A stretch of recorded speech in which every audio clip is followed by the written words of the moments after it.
if I were to therefore look at our portfolio strategy, we're talking about maintaining the 3 buckets, probably a little more on, like you said, deep cyclical, so a little more skewed on that. Slightly more tilted towards that, and a preference for mid-small caps with consciousness to valuations. That is probably how we are doing this. But similarly, on the fixed income side, what are the pockets that you think are showing pockets of, I mean, where do you think should investors look for in fixed income?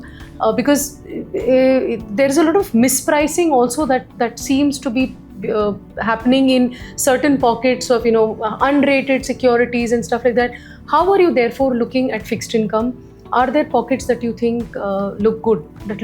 Sorry. So I think firstly on the more conventional part of fixed income, I think we've been saying this for a while, right? Where you are seeing rates go up, and it's the upturn of the cycle is ahead of us, and therefore wherever you are in those kind of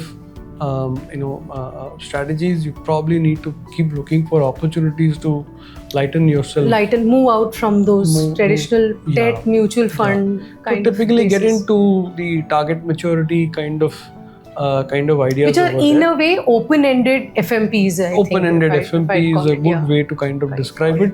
So therefore get in over there, because it has a clear maturity date and you're just holding it to maturity. Therefore, interest rate risk is also lower. You're therefore insulating yourself from interest rate risk, and therefore that is one way that the conventional part of the portfolio can be looked at.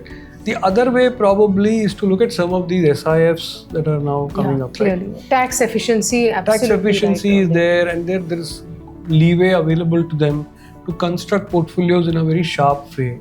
So they are doing barbells where we can, you can take on one side slightly lower rated high yield credit, and on the other you're taking arbitrage and very high quality credit, and you're bringing that together in a portfolio to take care of liquidity yields, and in an SIF format it becomes a lot more tax efficient as well. So I think that's another way to play it.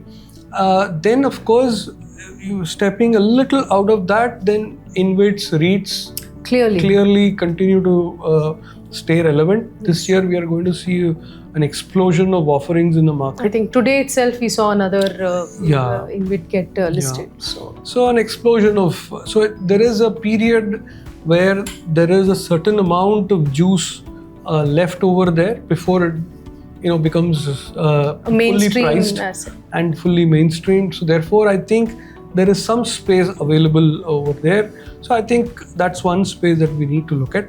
And of course, we are continuing to be very positive on the performing credit space, right?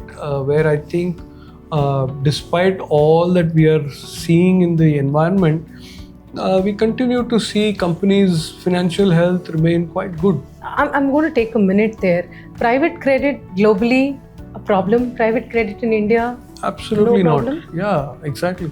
Okay. There's absolutely no, because I think there is a big difference, right? Yeah, there's no leverage here. There is no leverage, and more importantly, the bulk of the private credit, performing credit space in India focuses on companies which are operating with profitability, with cash flows. So then you're clearly in a different segment than what there you're talking about SPV based lending, where it's really not hinged on your operating cash flows, but it's hinged on refinance or takeouts. Correct. Here we are not doing that in India. So that's a big difference. I think we should not kind of equate private credit equals here. That is a wrong equal. Yeah.